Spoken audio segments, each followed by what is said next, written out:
Welcome back. We will get into the episode in just a minute. Let's go ahead. Okay, our Sims are here. I just need to get them into a conversation.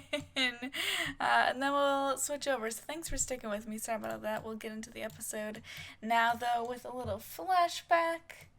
Okay, let's switch over and finally, without further ado, get into Traitorous Season 2, Episode 6, Revelations, our, third to last episode. So as we transition over to a little flashback here to get started, of course, we are yet again only headed back to 2020. Not a lot of our flashbacks take place too long ago this season. But we are back to 2020.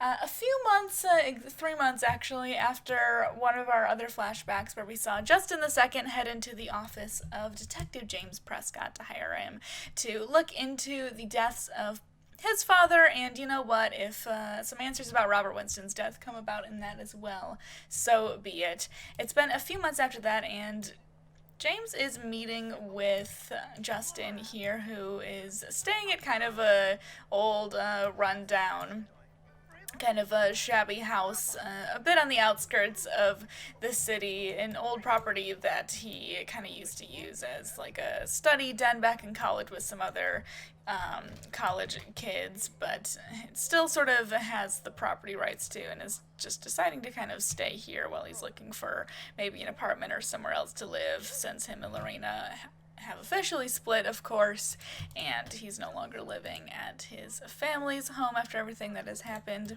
But Justin's in a bit of an argument with James here, as he frustratedly says to the man on his doorstep this morning, well, it's already been 3 months. James saying, Justin, as I've discussed with you before, this was an open and shut case. I don't have a lot to go off of in the paperwork here. And finding more to go off of takes some time when it comes to high-profile families like yours and the Winstons. As Justin kind of lowers his voice a little bit and says, well, you got... Oh, ignore Strangerville people, that's not canon.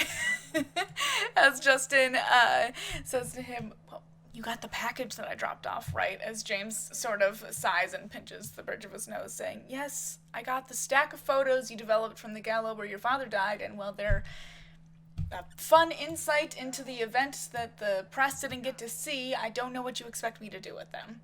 As Justin seems to get more frustrated, saying, you're a detective, study them. James just kind of sighing again as he says, they are of you and your family, and your father is only in one of them. I don't... Justin, kind of cutting him off, saying, look at my mother's hands in them, though. As James just kind of tries to rack his brain back to these pictures he's talking about, going, what about them? As Justin continues on, she's wearing gloves. James still kind of not really understanding, as he says, okay...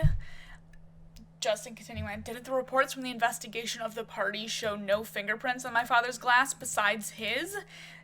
James just kind of saying, yeah, that's one of the reasons that the police ruled out murder.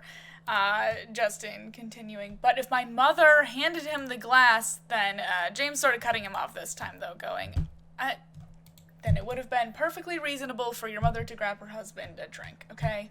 Justin is sort of... pleading with him, as it seems like James is trying to end this conversation with, no, you don't understand. She could be a heartless bitch when she wants something. As James says, trust me, I have heard all about Rona Clark, but don't worry, I am definitely looking into her as well, and I am in no way ruling her out. When there are developments, I will tell you, but for now, I'm sorry, it's just gonna be slow going.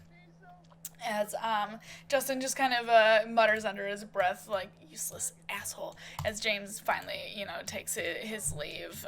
Justin unsure whether James caught the comment that he muttered or not, but nonetheless, James kind of heading back as Justin slams the door, heading back into his little kind of shabby makeshift home here that he has, pouring himself a drink and sitting down, looking at some of the copies of the photos that he sent James, some of the copies that he had kept for himself here, just kind of looking through them, trying to focus on them and thinking to himself a little bit, continuing to kind of mutter to himself, like, God, there has to be something missing.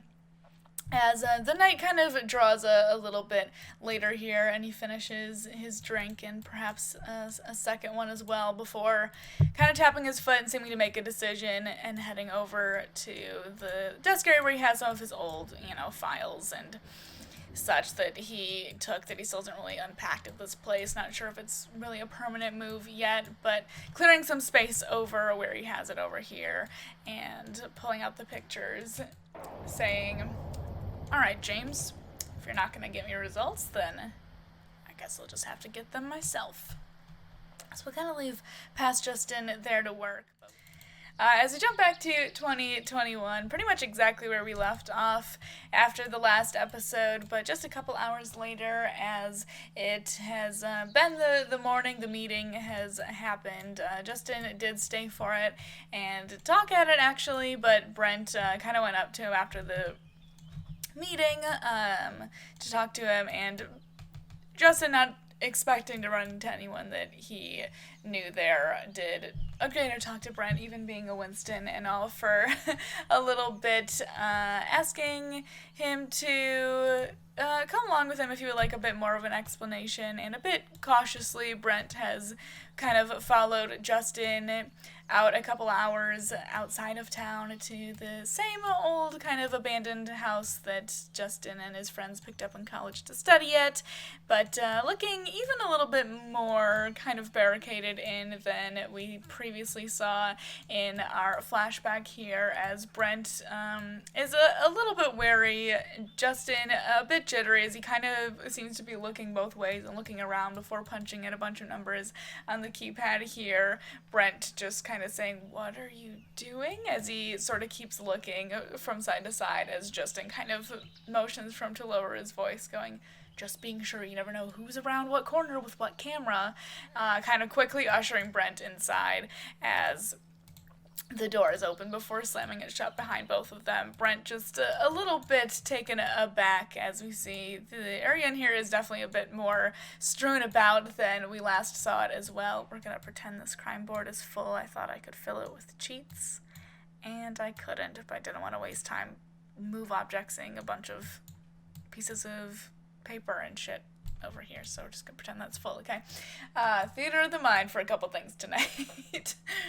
As they head in, we'll get them a little bit more into the light, I guess, as they do head in, Justin kind of leading him over to the very kind of full, very chaotic kind of crime board, cork board over here, as Justin kind of launches into a spiel saying, "So, ever since our fathers died at that gala, I've been skeptical, right?" As Brent's still just kind of taking a cursory look at everything around here, absently replying, "Wait, no, what?"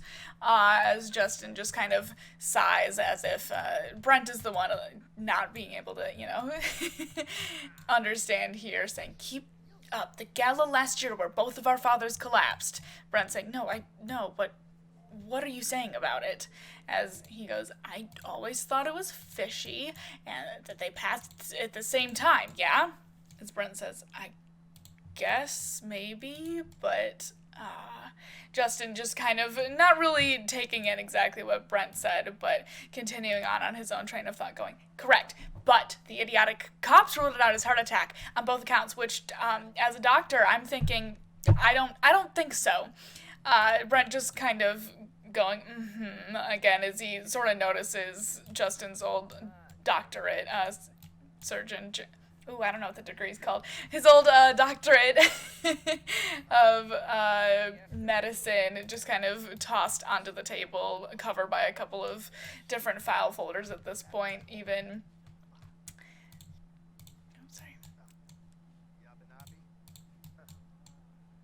As Justin the Second continues saying, I tried the private detective route at first, but complete bust. Gave up on hope of that warranting anything a long time ago, but I figured, hey, who was closer to the situation and better equipped to really look into things than me? So I took things into my own hands, and boy, have I discovered a lot in this last year.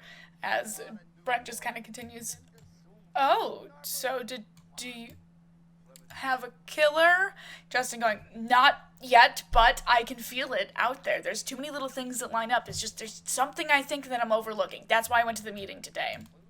Brent saying, I'm sorry, I thought you said that after losing your father and your wife so close together, things got out of control, and you were finally looking to get some closure on those things instead of just finding an escape in drugs or alcohol. I thought it was a surprisingly vulnerable first admission, actually. Justin continuing, yeah, technically not false, but that closure is finally finding my father's killer, and I guess perhaps yours if I accidentally stumble upon it with this. At first, the drugs were helping me focus and get more work done than ever, but now I think I'm too dialed in and missing the answers right in front of me, so I'm going to use these meetings to fast track getting this out of my system so I can see the full picture again. Brent just kind of replying, okay, so that's not really how that works. Justin barreling through the conversation, as he has been the entire time, though, with traditionally, but this requires out-of-the-box thinking, no, and I'm done sitting by and letting time pass. Brent asking, oh god, how long have you been working on this? Him replying, of course, almost a year, which is far too long. I know there has to be an answer in here. Look, as Brent does kind of look a little closer at some of the pictures, asking, are those shots from the Ritter's security tapes? Justin not really answering the question and continuing on. Look at this shot, this weird look between Rosalie and my nephew, and my mother's fucking gloves, and this intense conversation. I noticed where Juliet and Robert II kind of went off to the side, and my sister just stomping around all night. In fact, she dragged you away at some point, didn't she? As Brent just kind of gives him a hard, long stare, with Justin starting to look a little more skeptical as he says, I didn't kill my father. Besides, that was something entirely different, I assure you. As Justin kind of turns back to the board, saying, oh, you didn't seem her type, I guess, but she's not picky. As Brent's eyes widen, going, oh god, absolutely not. Justin just saying, oh, it's fine, she slept with half the town, there's not an ounce of brotherly protection in me for that viper. As he's just kind of moving around a couple more pieces of paper on the board again. Brent's saying, it's fine, alright, my daughter didn't kill Robert or your dad, okay? So you can take this picture of her dancing with your son off of the board, okay? As Justin says, maybe she didn't pull the trigger, but there's something going on, and I'm telling you, it's all connected somehow. There's more here than we're seeing. As Brent kind of tries to grab his attention back from the board again, going, all right, well, I think that you should continue coming to the meetings then. They could really help you. Have you really started grieving your father at all yet? As Justin just kind of, his face falls a little bit, saying, I gotta say, this is not the reaction I was hoping for. Brent asking, what were you hoping for? As he just kind of sighs, going, I don't know, something, anything. What, do you not think that their deaths were suspicious? Brent just kind of taking a look over the board a little bit himself, too, saying, I don't know. A weird coincidence that was ruled as a heart attack, and I accepted that. Besides, I was in a bad way at that time, and I was far too caught up in my own shit and realizing that I needed help for myself to be paying attention to the movement patterns of the rest of the elite at that stupid gala. Justin getting more angry now, saying, so that's just it? You don't care that there might have been some foul play? Brent kind of taking a second to think about it before saying, I guess not? As Justin, continuing to get more angry, says, why am I the only one a little bit curious? Why does no one else seem to care whether someone killed our fathers or not? As Brent just kind of thinks again for a second, saying, honestly, when you tell me you think someone maybe killed my dad, my first reaction is to shake their hand. And it's not a secret that that's the same reaction most people in this town have. Same for your dad. You might have had a certain closeness to Justin, but I never felt that with Robert. Let's face it, they were both miserable old fucks that hung over this town like a dark cloud for decades. No one else cares because regardless, things are kind of better because of it. As Justin II has been squinting more and more at Brent as he continues to kind of ramble there. Justin saying, you trying to admit something to me, Brent? Because we can close this case right now if you finally want to get some things off your chest. Brent just going, I will see you at the next meeting, Justin. At least I sincerely hope that you are there. Him kind of backing out of the door, giving another incredulous look at Justin as Justin continues to kind of squint at Brent and moving Brent's own picture a little bit higher on the suspects list on his board there as Brent just continues to shake his head and leaves Justin II there to his scheming and detective work, I suppose. But after that little check-in with Justin II, we will leave them there. About a week later, so it is the next weekend now, starting the weekend, I guess, bright and early on a Friday morning, as it is time for Robert and Aimi to get on their flights out to their little anniversary trip to Maui that Samantha got for them, of course, and Samantha borrowing Max's car, as he said she could use for the weekend, to go ahead and actually drop her parents off at the airport here as they're kind of getting out all of the luggage from the trunk of Max's car and such. I'm going to have to go down a little bit to get the camera to stay up here. Let me get Samantha and Aimi into a conversation. Aimi saying, thank you so much for driving us, sweetie, and I guess thanks Maxwell as well, I suppose, for lending the car. Excuse Gabriel's Xbox achievements. Thank Maxwell as well for lending us the car, although we could have just used one of our own. Samantha kind of brushing off her mom as, oh my god, please hug your mother, hello. Don't be a bratty teen in the game, please. Samantha just saying, no need to pay for parking, and besides, I wanted to have everything taken care of for you guys. You deserve some pampering for your anniversary from the start of the trip all the way till the end. As Robert's just kind of smiling at his daughter, finishing taking the last few bags out of the car here, as he says, what do we do to deserve such a kind and caring daughter? Come here. Wrapping her up in a hug, I guess if in The Sims, Samantha will let her parents hug her, hopefully? We shall see. Perhaps not.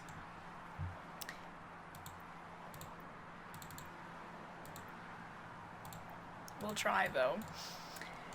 Robert going over to hug Samantha, Aimi giving her one as well, all of them kind of hugging and saying goodbye as Aimi looks at her a little bit worried, saying, you've got everything right? Whatever. As Samantha just kind of rolls her eyes going, yes, Mom, you'll only be gone 3 days total, and both Grandma and Aunt Julia will be around. I promise Chadwick and Tyler are more than fine. Just relax, okay? As Aimi and Robert just kind of share a look with each other that's a little bit apprehensive to actually be getting going on this trip anyways, as Robert says, come on, Ames, if anything happens, or if anything has been proven by all of this, it's that our little girl is quite responsible, so let's go and get checked in. Aimi hugging her daughter one more time really tight as Robert carries in the bags from the car here. Heading into the airport himself as Aimi looks to her daughter one more time and kind of gives her a sincere thank you. As Samantha kind of gives a somewhat knowing look to her mom going, of course, I hope you two have a really good time together. Aimi seeming a little bit taken aback by the intensity of that statement or the look from Samantha, wondering if perhaps her daughter has been a little more insightful than she previously figured. Samantha just kind of giving her mom one more smile before she crawls into the driver's seat of the car again. Aimi heading in to follow her husband, I suppose, back in. It is an anniversary trip after all. Back into the airport as Sam gets in the car and kind of tosses her. This is going to be a lot of pantomiming and theater of the mind, because Sims don't have cars, so I can't have Samantha get into the car, but we're going to pretend she's in the driver's seat, and kind of tosses her phone to the side onto the passenger's seat, but it rolling a little bit further and sliding under the seat, her just kind of sighing out, rolling her eyes, of course, trying to reach around under the seat for it, but not really being able to find her phone before sighing again and actually getting out to dig around in the back seat. But as she's bent over and crawling around, kind of digging around underneath the seats in the back, she does end up finding her phone, but her hands land on another bit of fabric back there that she decides to let curiosity take over and yank out along with her phone, as much as her anxieties have been eating at her, definitely still shock and horror pulls out a pink bra that is definitely much bigger than would fit Samantha, but her also knowing that it's definitely not hers, even so, and not really sure what to process out of this information of finding this bra in her boyfriend's car, just kind of staring at it for a minute before angrily tossing it and her phone back in the passenger seat and getting into the driver's seat again, as she does need to drive home, as much as she's got, I guess, a lot to think about on the drive now. But heading back into the airport for a minute, let me bring both of them downstairs, actually. We'll get, I don't know, what gate should they be waiting at? This airport's from the gallery, by the way, of course. We'll go over here, sure. As Aimi is sitting and waiting at their gate for their bright and early flight to Maui, even though it's dark out in the game. Robert kind of grabbing them both some coffee at one of the, in-airport restaurants before taking a seat next to Aimi and joining her.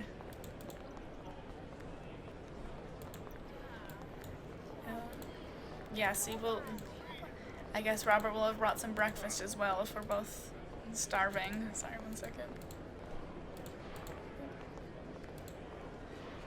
Okay, we're all good.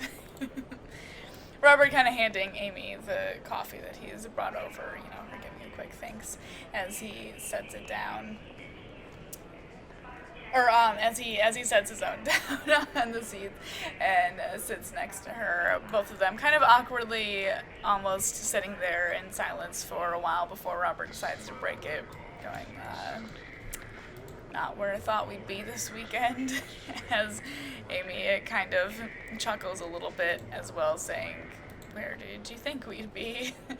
As he just kind of replies, no clue, but a romantic getaway wasn't really in the cards, I don't think.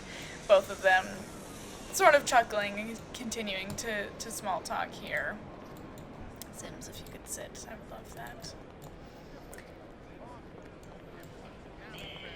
No cheek kisses in canon.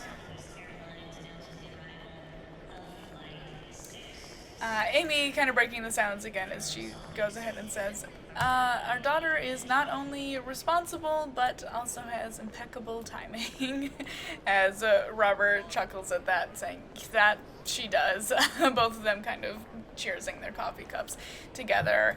Robert sort of fidgeting with his wedding ring, spinning it around his finger while his hand is resting on his knee, similar to how he was when they were talking over paperwork earlier, sometime last week at the table, and yet again kind of catching Amy's attention with the absent motion, her unable to peel her eyes away from it, as Robert sort of sighs, saying, look, there's a lot going on right now in our lives, both alone and together, but since this is an opportunity to relax, we might as well try to relax and enjoy it. Yeah. Aimi, still just kind of transfixed by him spinning the ring around on his finger, going, yeah, I like the sound of that. We can leave everything here and just enjoy a couple of days to escape, I guess. as she can't really quite help it, sort of absently herself, reaching over with her right hand to kind of brush his wedding ring with her own thumb, leaving her hand on top of his as he just kind of stares at her profile with the sun beaming in through the window as the morning is rising.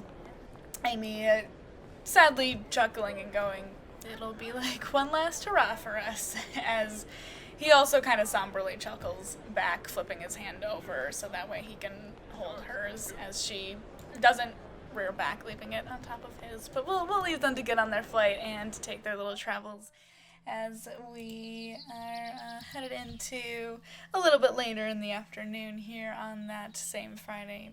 Give me one second.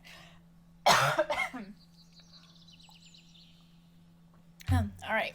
A little later on that same Friday, of course, more in the afternoon here, we are back at the wedding venue. We're getting closer and closer to the event, of course, as everything is continuing to kind of come together here, and Rosalie is taking a minute to kind of relax as Amanda does kind of haul herself over and sit down on one of the folding chairs that's sort of been brought out next to her here as... Oh, sorry. Amanda kind of winces in pain, Rosalie glancing over at her and asking, "You okay?" Amanda going, "Gosh, yeah, baby's just being really restless today. Now that I'm in this chair, though, I don't think that I'll be leaving." I'll get them to sit back down in a second. Actually gonna also... Same as the other scene in last episode, if you see other Sims around, no you don't. I just didn't move them out of the household for this scene to save time. Let's sit and chat though, ladies. Rosalie just kind of laughing at Amanda saying, "Yeah, I remember that. You should just stay there. You've been running around all day. I mean, what are these workers for anyway?" As Amanda says, "Oh, you're so right. Oh, yeah, you just recently had a baby too, didn't you?"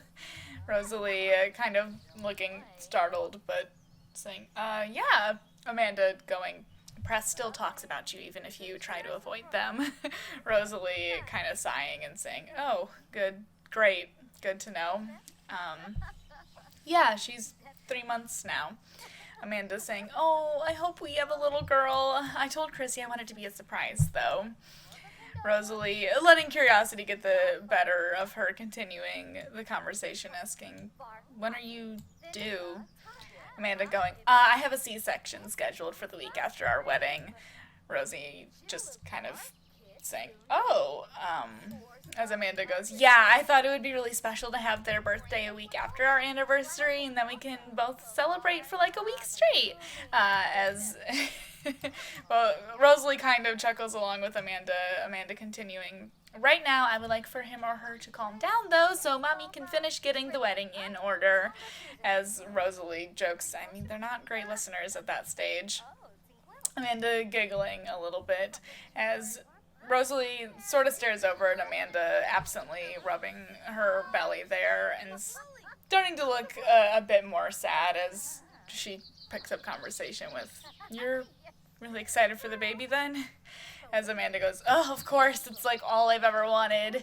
You know, to have a beautiful husband and a beautiful baby, and they're happening so close together, closer than I expected, but I guess I'm excited for that now, too. Just means I need a lot of tool to cover up this bump at the altar."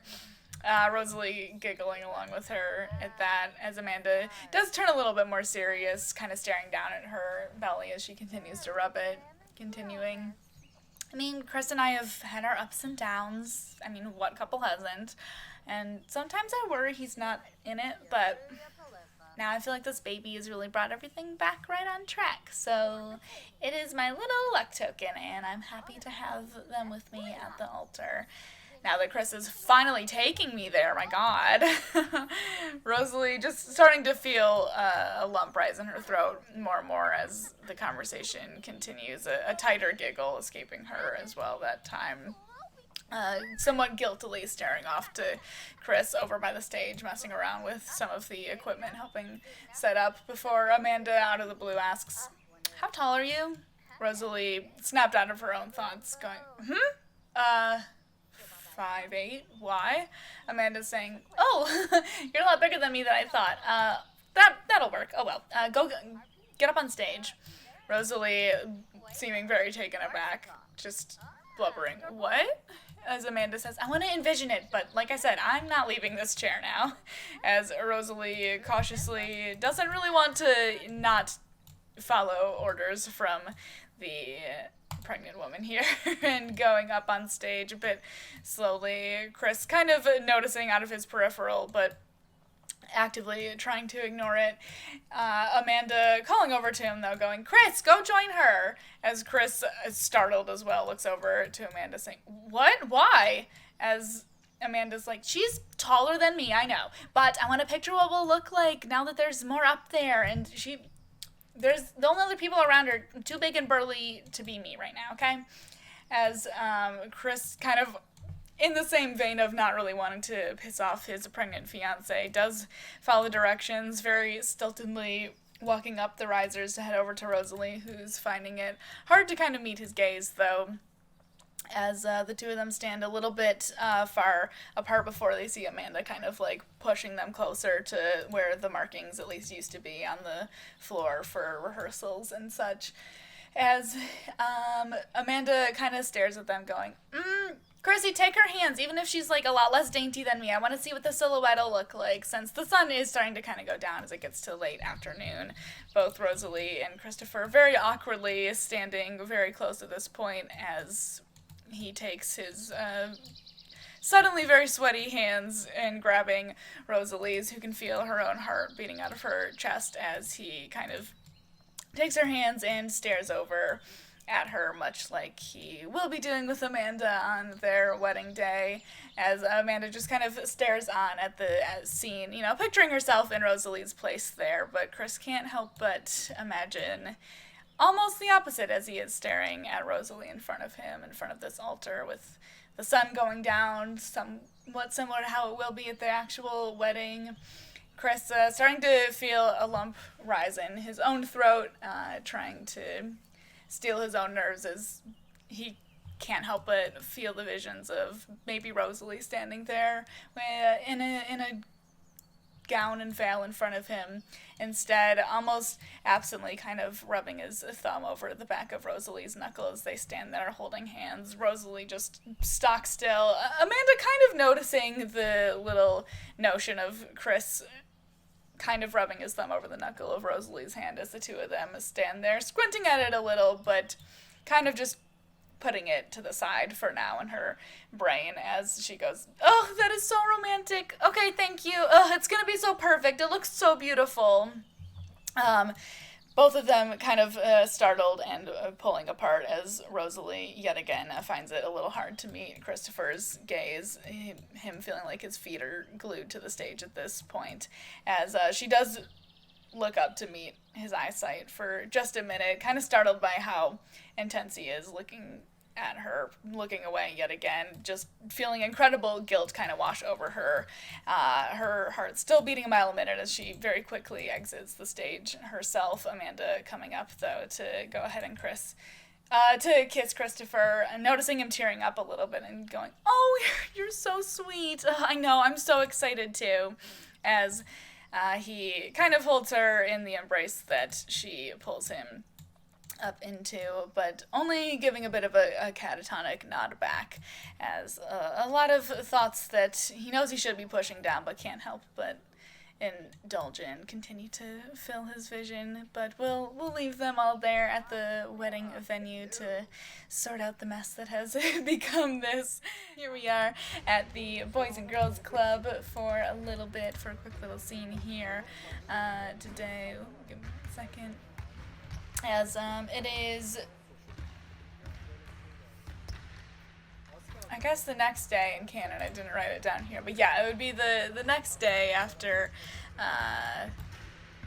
the day that we've currently been in the afternoon, I guess Saturday now, as Maddie has been at the Boys and Girls Club all day hanging out, but it is time to be picked up. Marissa kind of clacking in her heels here, as she looks out for her child, them kind of getting done with the game of basketball here.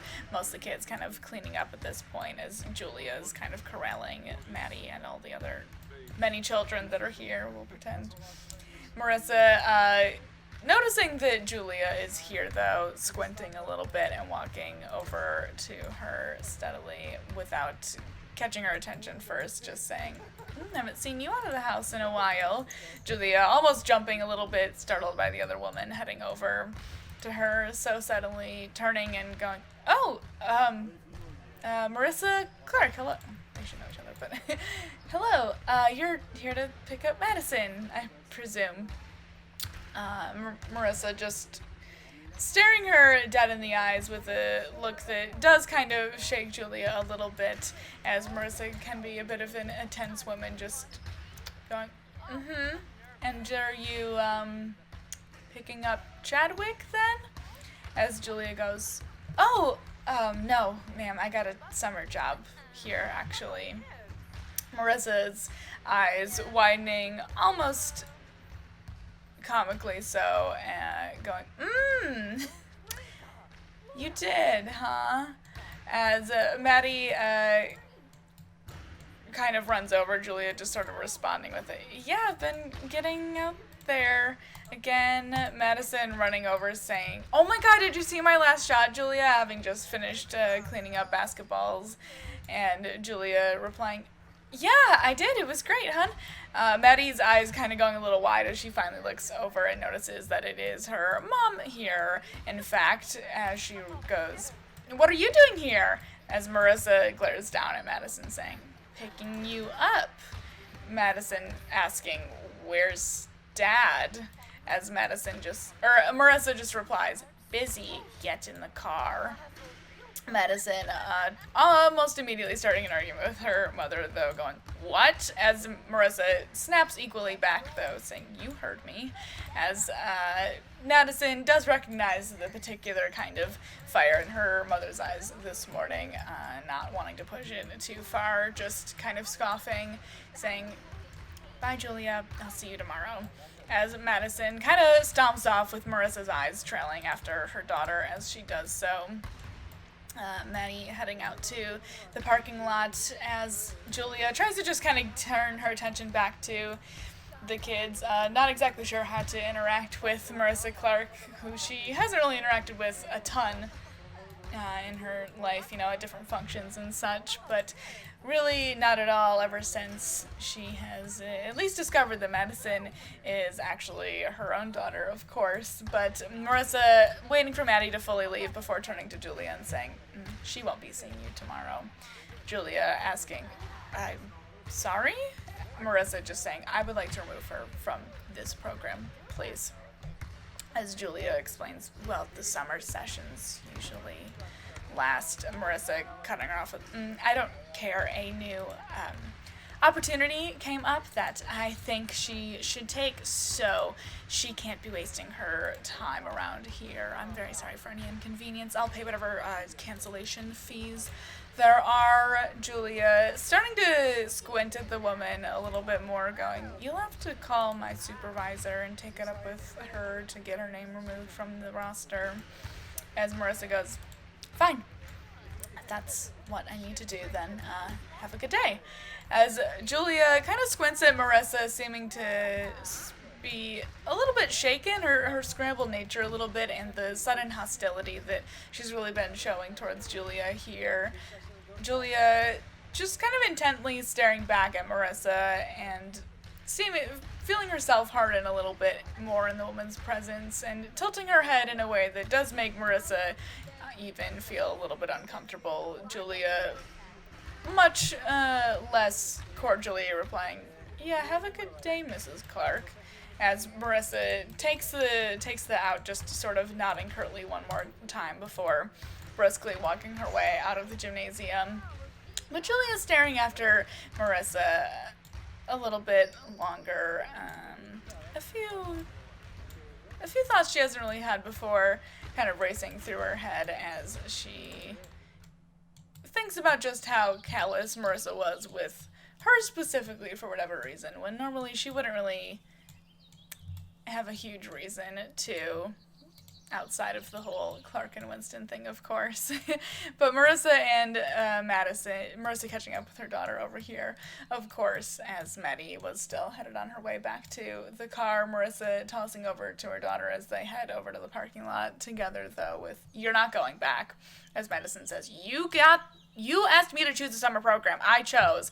Marissa just replying, "And you chose one for losers. I'm taking you out. I'll put you in an equestrian club. I loved that at your age." As Madison just says, "No, you don't get to." Marissa, like, kneeling down in front of her saying, "I am your mother. Yes, I do." Maddie quickly snipping out at her, "No, you're not." As Marissa snaps her head back to her child as well, going, "What did you just say to me?" "Listen here, you little shit. I'm the closest thing to a mother you have, so you better zip it and find some respect and a newfound love for horses, because you aren't stepping foot in that building with those people again." As they continue to argue for a little bit about it, but across the street watching, well, we're going to pretend there's more windows and less foliage in the way, apparently, but across the street, further down the road, with a pair of binoculars that have been out for a while, kind of watching a lot of these interactions through the window, sits Sean over here, kind of watching the interactions, and his face twisting up more and more as he continues to see things play out how they have played out over there. But we'll leave them to that for today, as we do head over to the little vacation of our lovely happy couple for their anniversary here, heading over to Maui on their second night, technically here, Saturday, their actual anniversary. As the sun is setting on the beautiful tropical paradise, they find themselves in Robert II and Aimi over here at dinner at the resort restaurant. That's the word, at the resort restaurant, with, you know, the nice kind of island music playing, both smiling at each other and raising their little glasses of champagne they have there, as Robert says, "Happy anniversary," I guess, as Aimi sort of chuckles, going, "Happy last anniversary, I guess." Robert sort of chuckling back as well, going, "Happy last anniversary." Aimi also just laughing and going, "Perfect. I mean, if this is how we're gonna go out, this is the way to do it. This place is really stunning, isn't it?" As Aimi kind of looks out over the horizon as the beautiful tropical sun is going down here, and Roberts just kind of replies, "Yeah," as yet again he's more focused on Amy's profile and the sun there. You know what, we're in a better mood. Let me just fix this so that way, even if they autonomously are flirting, they are not consistently just going you at each other in the background. As Aimi kind of continues talking, and I was skeptical of coming on this trip at first, but it has been pretty fun so far. Even though you were too much of a weenie to do the zip line. Robert chuckling back at her with, "Hey, you got me to windsurf, take one out of the two." Aimi just going, "Fine, baby." Both of them giggling along as their dinner comes to the table, Robert's phone buzzing in his pocket as he sort of pulls it out to glance at it really quick before shaking his head and putting it back in his pocket, making Aimi smile here as they both start to kind of dig into their food. As they kind of get into dinner here, there we go, getting along for a lot better than they have recently. Robert feeling his phone buzz again and then again as he kind of continues to ignore it, even though he can feel it buzzing in his pocket, before a few quick buzzes in succession come with a few texts coming in as he kind of sighs and apologetically takes his phone out, sort of giving Aimi like a sorry look as she tries to keep herself from leaning over and just grabbing it away from him. She does refrain, but curious as to what he's looking at exactly as he scowls at his phone, moving to put it away, but another call coming in as he kind of angrily slams his fork down on the table, looking at it, and then looking to Aimi going, "I'm so sorry, I will handle this and be right back." Robert angrily, like, tapping the answer key on his phone and heading off a little bit closer to the entrance of the restaurant, further away from the crowds and the people. But Aimi just feeling the anger boil up inside of her, that even if the other person on the other side was trying to contact him so incessantly, the fact that he still did decide to take it and step away from their dinner when they were having a really good time, and Aimi just deciding she's not really that hungry anymore, putting down her own cutlery and stomping off over to their room that they've been sharing at the resort here. Another beautiful lot built by someone in the gallery. Robert on the phone and just angrily spitting into the receiver. I told you I was on vacation. What the fuck could be so urgent that you need my attention from states away? Barely listening to the snipped out response that Marissa gives, as he does notice out of in the mirror in the lobby area of the restaurant here that Aimi has gotten up from the table and left, and realizing that maybe he did make the wrong decision and kind of fucked up a nice night there, deciding that that's more important to deal with than him, and without even really processing what Marissa is screaming back at him on the phone, just slamming the end key on it again and rushing off after Aimi towards their own resort room as well, following her up the stairs, a bit behind her but not too far away from her, stomping up as he quickly makes his way over, calling out to her.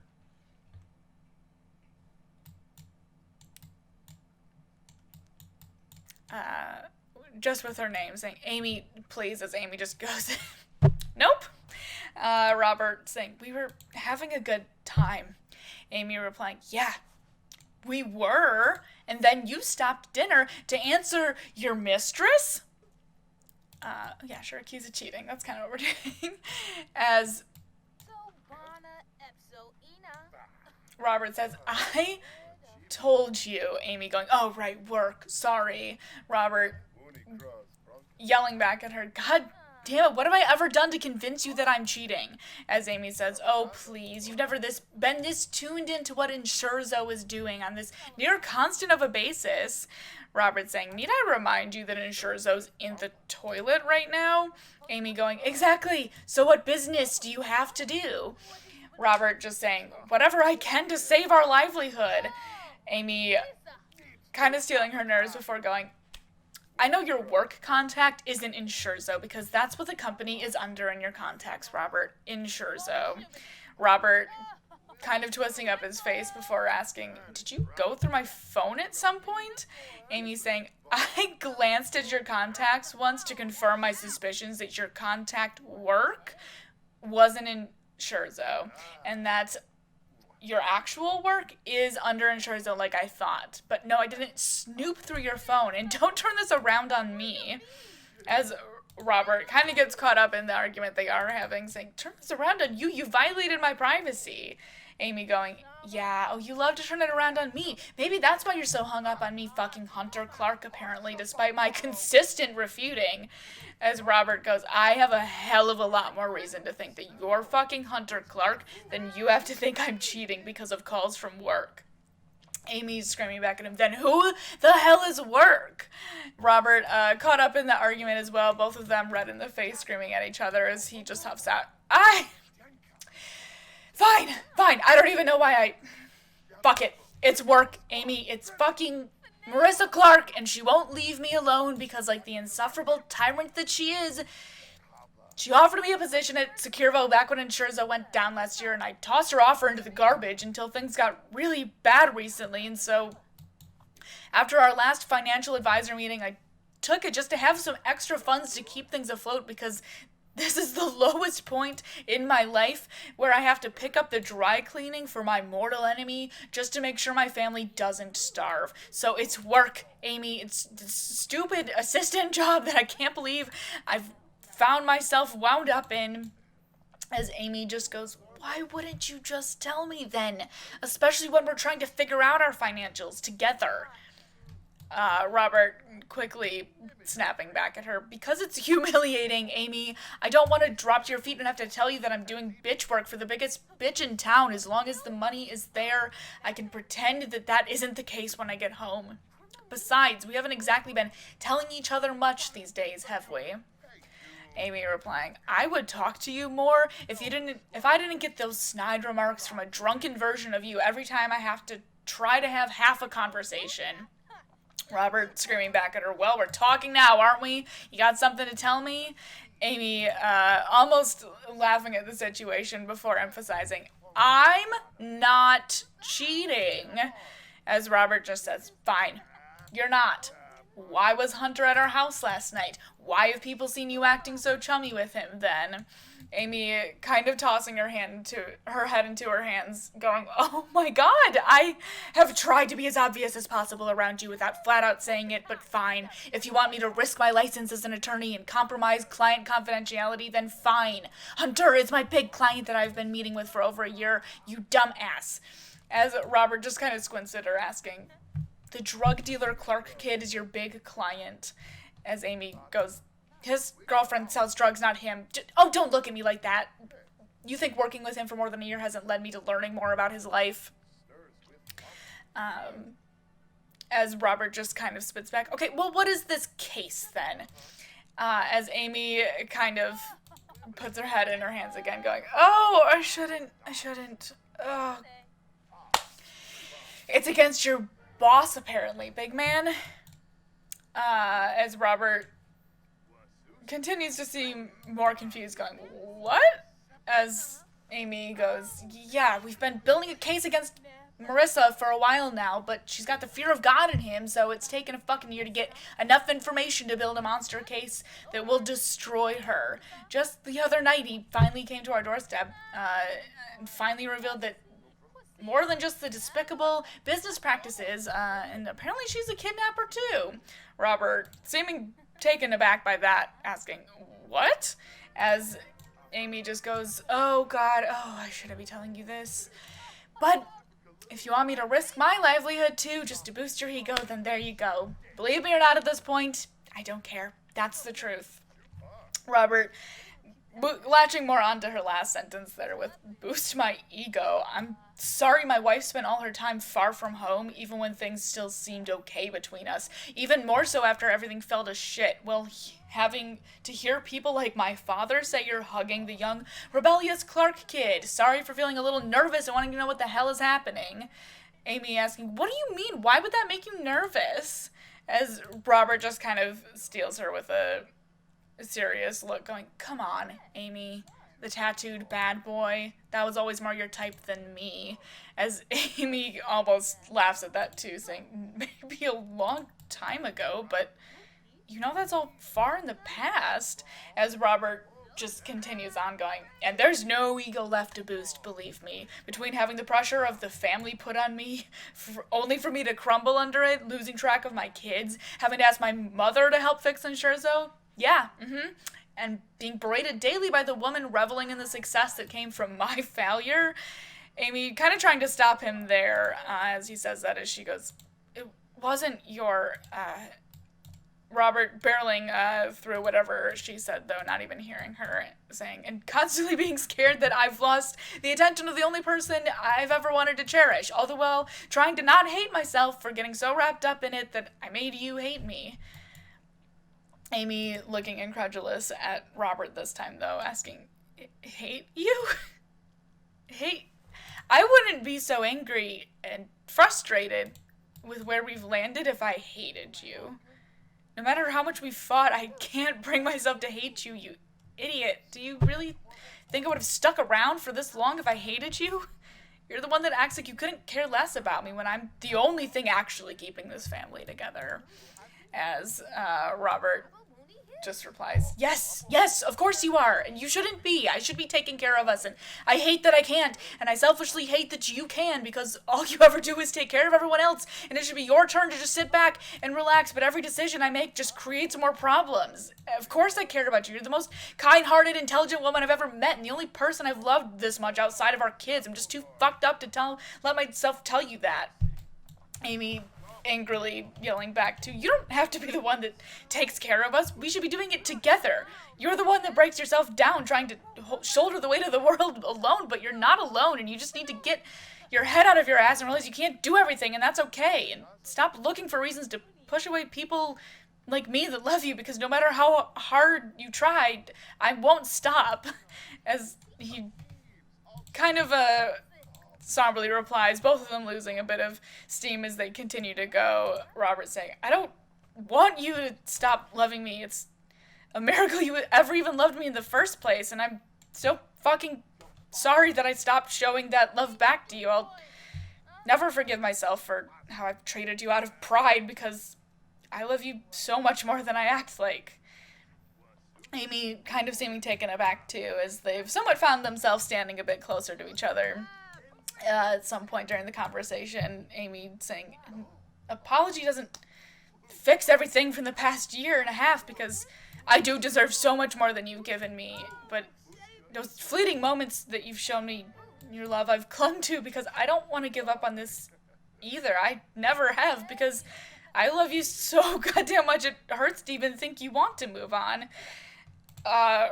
Robert, still somewhat yelling, but not really sure he remembers why at this point, saying, of course I don't.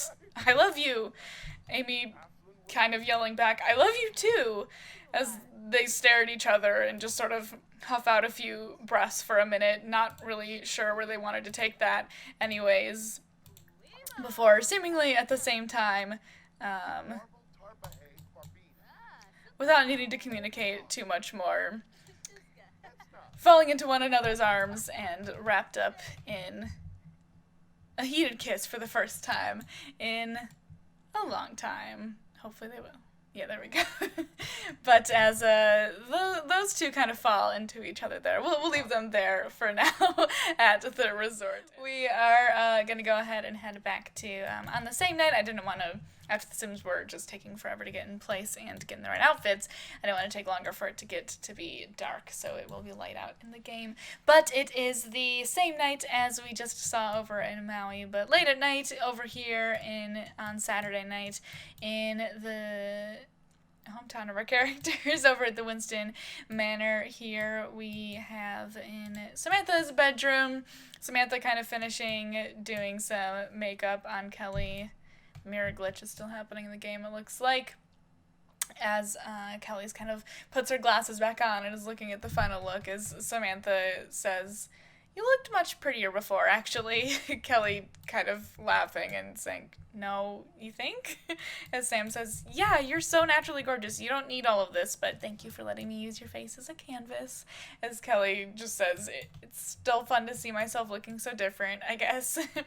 As Samantha kind of flops down on her little ottoman here, saying, yeah, thanks for coming over. It's nice to hang out with a friend. As Kelly replies, yeah, I mean, thanks for inviting me. Surprised you aren't throwing a party with this huge house while your parents are away. Coming over to sit by Samantha as well, as Sam shakes her head, going, that was always more my old friend's scene than mine, but I could definitely use a drink if you want to raid my parents' wine cabinet. Kelly prompting her, and then you're gonna tell me why you were so upset when you called and asked me over, right? As Samantha stands up saying, yes, and we definitely need alcohol for it. As she heads downstairs, pretty late at night now, any of the other people that are home at the household sleep at this point, kind of heading into the little pantry over here near the kitchen where most of the alcohol is kept. But as she's kind of looking through, trying to be discreet and choose something she knows that her parents won't miss, she kind of hears a little bit of jiggling on the doorknob over at the entrance coming through the garage, and deciding to go check it out just in case maybe, someone forgot their keys or something. Give me just a second to get everyone to not be upset. Oh God, help. Hello. Okay. Samantha heading over and cautiously approaching the garage door where she sees Catalina bent outside, sort of fidgeting with the handle and the lock, crouched down near it, as she sort of jumps back and lets go of the doorknob, seeing Samantha turn around the corner and open the door, heading out into the garage with her, asking, Aunt Cat? As Catalina goes, Oh, hey, sweetie, is your father home? As Samantha replies, No. Catalina smiling at that, though, and saying, Good, can I come in then? As Samantha sort of holds the door frame a little bit, noticing Catalina kind of trying to move forward, saying, I think I'm supposed to tell you to leave. As Catalina just replies, Well, why are you down here so late? Looking through the wine cabinet? As Samantha, not really thinking to cover her response, lets shock and clearly fall across her face, as Catalina kind of nailed it there, her laughing and saying, Oh, please, you think that isn't where I spent my teen years in this house? Listen. Let me in, and I'll let you take whatever you want from my private liquor stash in my car. As Samantha sort of glares at her, Catalina tacking on, and I won't tell your father whenever he's around next. As Samantha just kind of says, Fine, but only because it's been a really rough weekend. Make sure Kelly's not headed to school, too. As Samantha heads out to Catalina's car that is parked just outside the garage here. Catalina heading inside herself, though, and sort of quietly creeping around. It is pretty late at night, knowing that everyone else in the house should be asleep at this point, and heading over to the office here and creeping in, only to find that Juliet actually is still awake and is on the computer here. Juliet just ending a phone call as Catalina walks into the study. Juliet speaking into the phone saying, All right, yep, you should be all set up by tomorrow. Thank you again, sir. And hanging up as she turns to Catalina and just immediately glares Cat saying, Oh, figured you'd be asleep. Juliet asking, Why are you here and who let you in? As, Catalina immediately briskly replies, What, I can't come to my childhood home. Juliet just kind of stomping her foot as putting down as much of a boundary as Juliet can, saying, Leave. As Catalina sort of looks at all of the documents laid out here and everything up on the monitor, the phone with the light still kind of lighting up on the phone over there, and asking, What are you doing? As Juliet just says, Absolutely nothing of business to you. As Catalina laughs, saying, Are you working on Insurzo? Well, Juliet replies, My son is out of town. Catalina saying, Wow. Juliet, back to working in the shadows. Juliet not wanting to give her the satisfaction, immediately continuing on with, I thought I asked you to leave. Catalina ignoring her and choosing rather to continue pushing the issue, saying, Would have figured Robert II wouldn't be shitty enough to use you for free labor like my brother did, but apple doesn't fall far from the tree, I guess.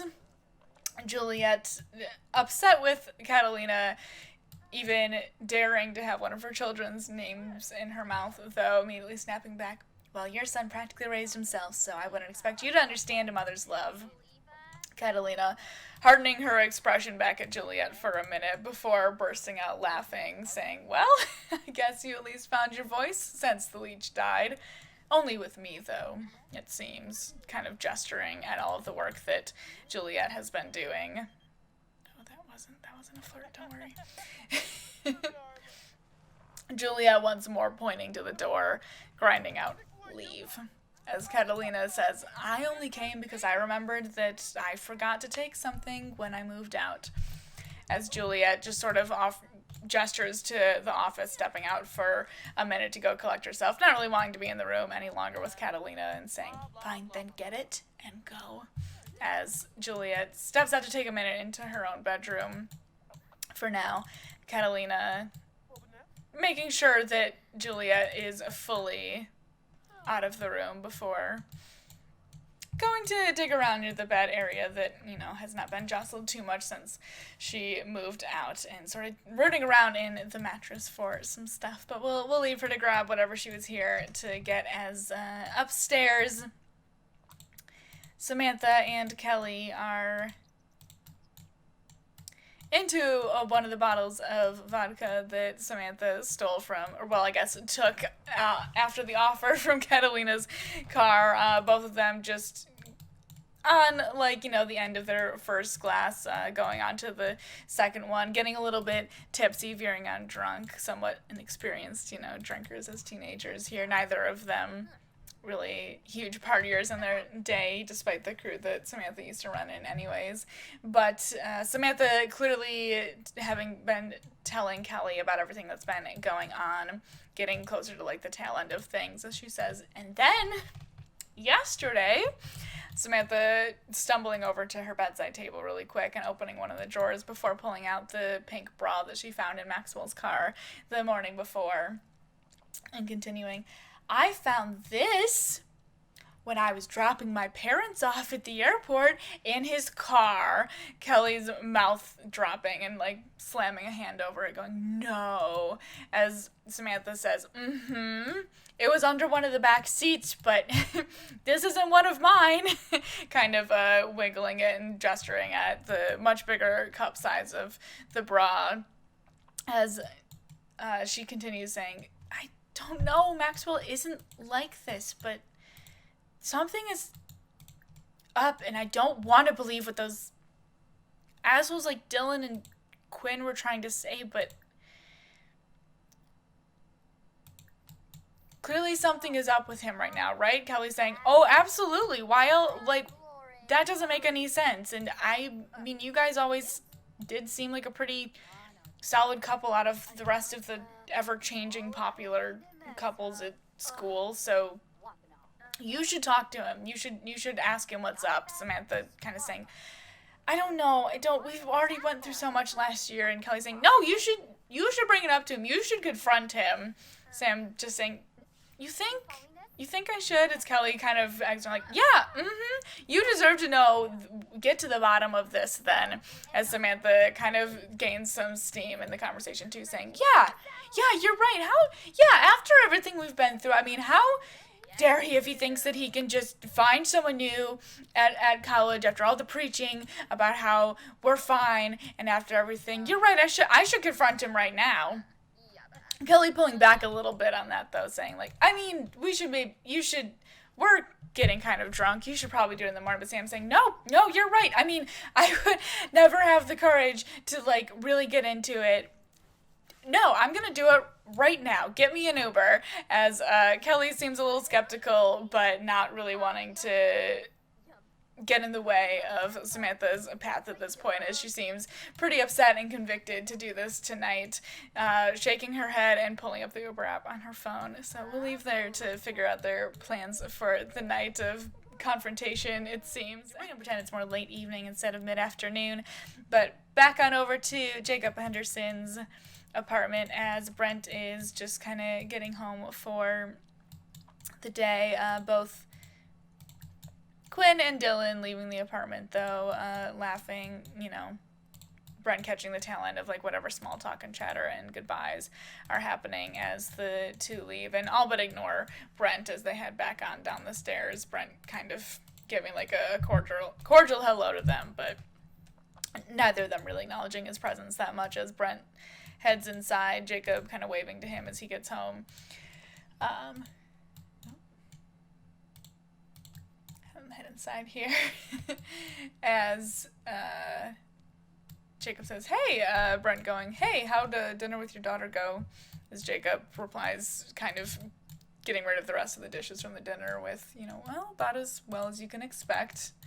I don't know, he seems like a decent kid, just a little standoffish, but they're 18-year-olds. What are they going to talk about with me, for a couple hours? Brent kind of laughing and saying, I didn't realize that was Dylan, who your daughter was dating. Taking a seat on the couch as Jacob finishes washing dishes, going, Oh, do you know him? As Brent says, yeah, I mean, my niece is dating his twin brother. As Jacob goes, I did think he looked familiar.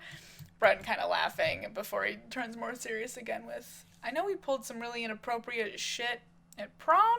As Jacob kind of squints his eyes, seeming a little more protective, looking out of the window, going,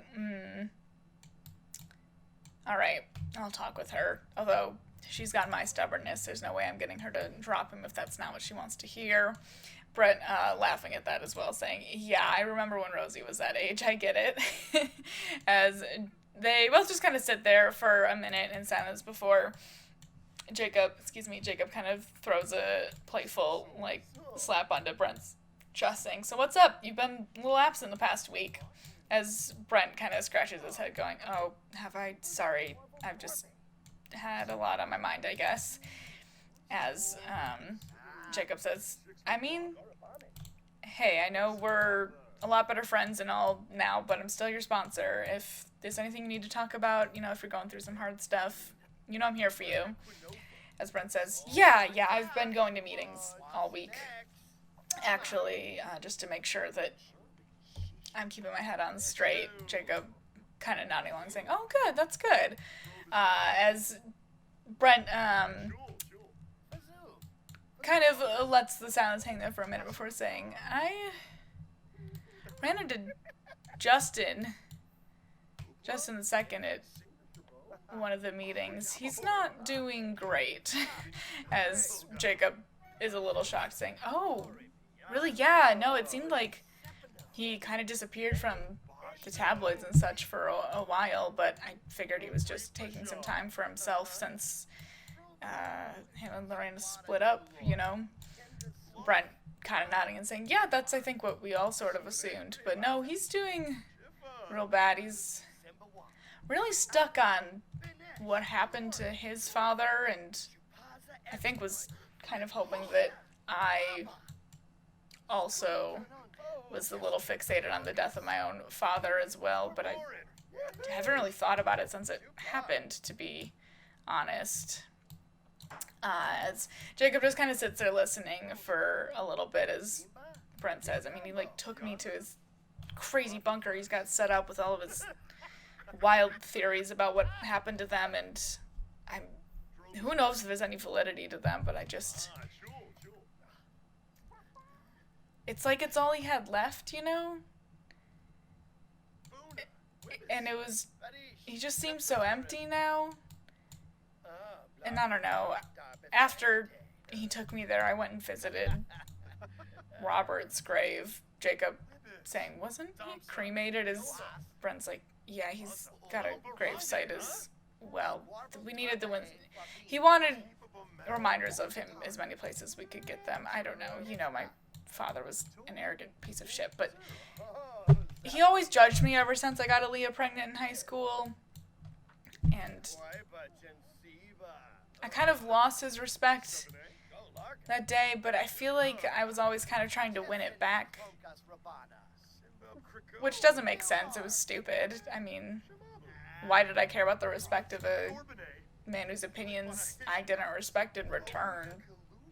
But I still couldn't help always, I guess, trying and always failing, though, to live up to whatever standards he wanted me to match.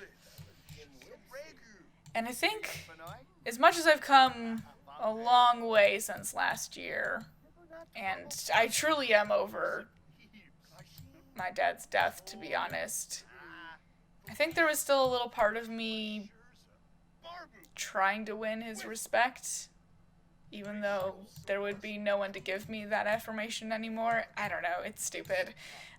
Jacob saying, no, that makes sense. I mean, stuff with parents is hard to work through, but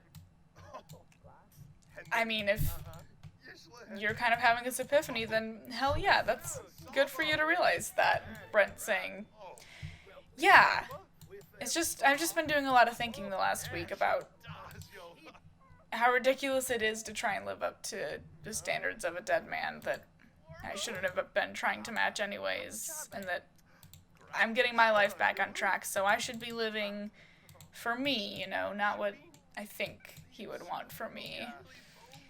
Brent just kind of locking eyes with Jacob as he continues talking there instead of looking at the floor, fidgeting with his hands like he was. Jacob smiling at him, saying, "That's great, that's good, buddy. I'm proud of you." Brent just still staring at Jacob, nodding and saying, "Yeah," as Jacob sits there, letting the silence fall, wondering if Brent's going to say any more, as he seems to be kind of intensely staring at Jacob like he was the other night, as Brent stares at him for a while longer until Jacob just kind of raises an eyebrow at him, and before Jacob can even open his mouth to ask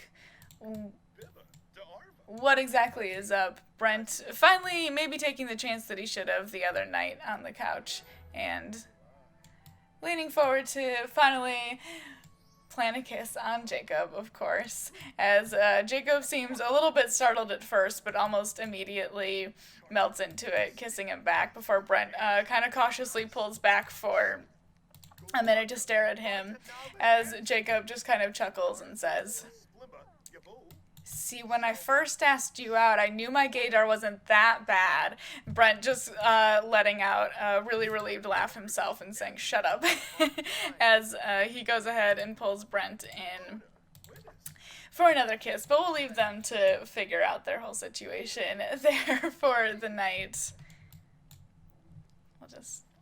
There we go. We'll leave them to figure out what they would like to do for the rest of the night as we leave them there. We're headed back to Maui for just a little bit, as it is quite late at night now, but up in the resort room with Aimi and Robert II here. It has been a couple of hours, and the two of them are just kind of lounging on the bed now, passing a bottle of champagne back and forth to one another, as it seems like they've been engaged in conversation for a while at this point, kind of giggly and just sort of basking in each other's presence, as Robert seems to kind of think for a minute, and I guess I'll get them into conversation here, but I wish Sims could talk while they're relaxing on the bed like this. I think it's stupid that they can't, but anyways, you know what? Sure, apologize. And then I'll have them sit back down to talk. Here. Cute, sit and chat here. Thank you. But as Robert seems to think really hard for a minute before turning to Aimi and saying, I kissed Marissa Clark, as Aimi just immediately starts laughing before going, "Oh, God," as Robert says, "Yeah, not my proudest moment. I don't even know why I'm telling you, but I figured since we're laying everything on the table." Aimi kind of taking a swig from the champagne bottle and saying, "Why'd you do it then?" As he just kind of laughs too, throwing his hands up, saying, "I have no idea. Working for her is a hell I wouldn't wish on anyone, but she's like some kind of succubus that stalks around the office, preying on anyone who dares make eye contact and making a pass at anyone who maintains it. It never worked on me, truly, but it irritated the hell out of me, that little smirk that would cross her face like she has me all figured out, like she could make me beg if she wanted to, but was holding back out of pity. Like she knew I was enamored with her, but too scared to do something, as if she could ever wrap me up in her web." Aimi kind of gesturing with the champagne bottle and saying, "So then why did you kiss her?" Robert saying, "I guess just to wipe that shit-eating grin off her face for a second. All the wildly inappropriate comments were to lord her power over me, knowing I would never do anything, so rather than give her the satisfaction of lashing out, I did something just to see what would happen." And it felt incredible at first, just the power that came from getting one over on Marissa Clark, but that joy almost immediately melted away when it was you who I saw in my mind, but very clearly not in my arms, as they kind of share a little bit of a sweet smile between them before he continues. "It was worth it, though, if only to see that brief glint of surprise in her eyes right before I planted my lips on hers, and to see her silently stumble as I stormed off that night. Oh, after a year of losses, it did feel good to feel like I won even a single match in this stupid back and forth she's lured me into. Oh, God, I sound like my father. Oh, God damn it. How did I let her turn us into Robert and Justin? Fuck me." As Aimi just kind of giggles at him, saying, "I mean, I highly doubt your father would have kissed Justin, though. Far too homophobic. Robert just kind of nodding in thought, saying, yeah, before turning to Aimi, who's still just kind of giggling into the champagne bottle and saying, you took that pretty well, as Aimi just kind of continues nodding, replying, I mean, after that screaming match, I don't think anything's gonna shake me. Both of them just kind of sitting in silence for a minute as Robert takes the bottle and takes a swig of champagne himself, as Aimi just kind of casually throws out, besides, if it makes you feel better, I did kiss Hunter Clark, as Robert almost chokes on his swig of champagne and raising an eyebrow high at her and smiling a little bit, going, oh, so for all the comments about there never being anything between you two, as Amy's quickly just giggling and waving him off and saying, I was never lying. He's genuinely just a client. I have no reason to lie about that, especially at this point, but I don't know. It was a few months ago while I was still living out of the hotel. Hunter had spent months groveling and apologizing for helping destroy the Winstons' livelihood, even after I put so much time into helping him try to escape his own. I was still upset with him, but there was work to be done, and I don't really have any fight left in me with how much we'd been arguing anyways, so we went back to working together and being friendly together, and I mean, he flirts with anything that moves, but that's just his nature. It literally never meant anything to me.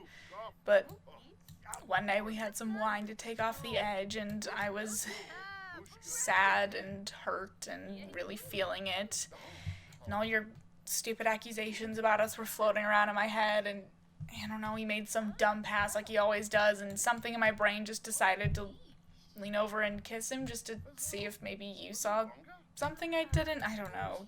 The same thing happened to me, though. The second we connected, all it did was make me long for you. As Robert kind of takes her hand, fidgeting with her fingers, as Aimi laughs, saying Hunter is an idiot, but strangely wise sometimes, and could tell exactly what was on my mind when I pulled back after only a couple of seconds. Said he was glad to help me realize I needed to win you back, and always thought we were good together. I guess I'm glad I did it too, if only to realize that whatever hurt and anger was between us, I definitely ready wasn't to give up on us yet. As Robert kind of sighs, saying, well, then I'm glad too, because I definitely didn't deserve your enduring love, but I'm so lucky I got it. Aimi just kind of chuckling and throwing the same line back at Robert with, you've taken the news well. Robert just kind of brushing her off, going, Hunter's a kid, he's far too young for you. I could have told you I'm leagues above him even before you shared a kiss.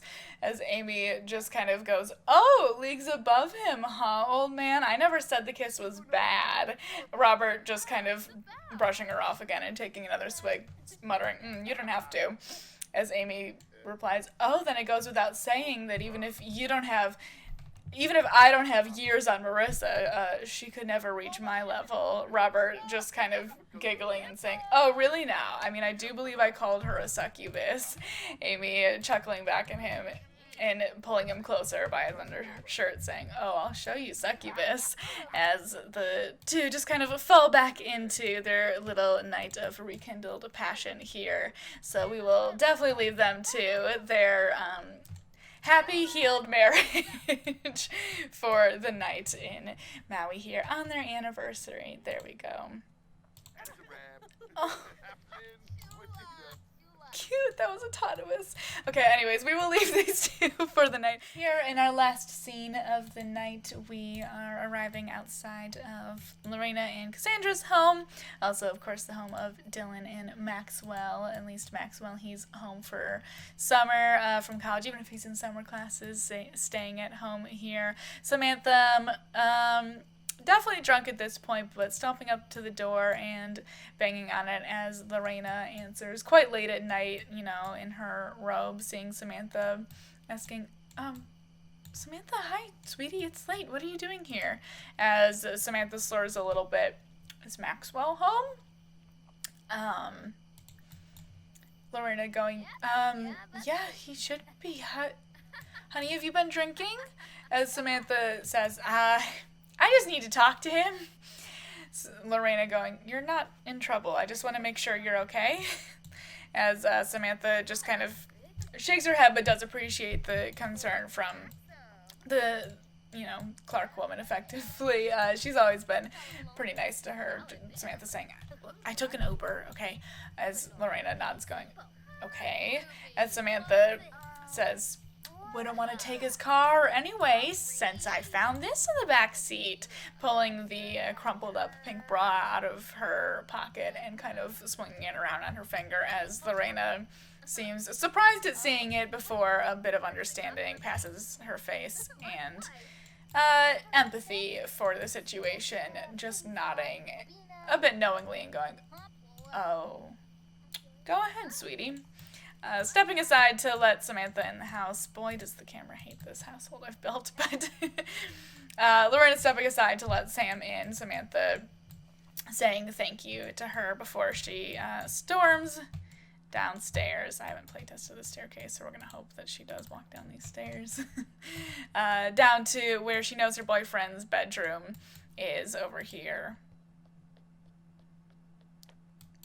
Yay, it works. There's your playtest. As she walks right over to her boyfriend's bedroom door here and raps quite harshly on the door this time as well. After taking a few paces to work up her courage, of course, hearing a really brief and shaky, one sec, from inside, but not really wanting to wait, feeling frustrated enough as it is. Samantha going ahead and slamming the door open and making her way inside, ready to confront Maxwell, but whatever she expected to see when she entered the room, was not seeing Maxwell standing there at his mirror wearing a dress himself and seeming to mess around with some makeup before he just, deer in headlights, turns around to look at her. Samantha's starting to ask, what the hell? But stopping in her tracks as her boyfriend kind of looks at her right in the eyes. But we will, we'll leave them there for now, as that's where we're going to go ahead and end our episode for the night. But I'm sure they have a long chat ahead of them that we will get into next time, perhaps. So let me get it better. There we go. Sure. Taking a selfie. But that is where we're going to go ahead and end our episode for tonight. Oh, 1 minute before midnight. Technically didn't end at midnight, but thank you for joining me. I hope you enjoyed this episode of Traitorous, episode 6, Revelations. Sorry for the tech issues at the beginning that made us go a little bit late, but otherwise I think it went off all right. We are set up for a lot of fun going into the last couple of episodes. There's definitely still plenty to be revealed, no matter what we did get revealed in this episode, of course. But unfortunately, next Friday will not be the next episode of Traitorous. Next week, Gabriel and I are taking a little vacation to go see his family in Colorado, so we'll be gone from the 16th through the 19th, which means flying out on the 16th to Colorado means that I will not be here to put on Traitorous Friday the 16th. So, we're going to be doing the is it a semi-final for a soap, not a reality show? Our second to last episode, episode 7, Reparations, will not be next Friday, but 2 Fridays from now, July 23rd at 9 p.m. I will see you 2 Fridays from now for our second to last episode of Traitorous Season 2, and otherwise I hope you have a wonderful rest of your night and a wonderful rest of your week, and I'll talk to you later.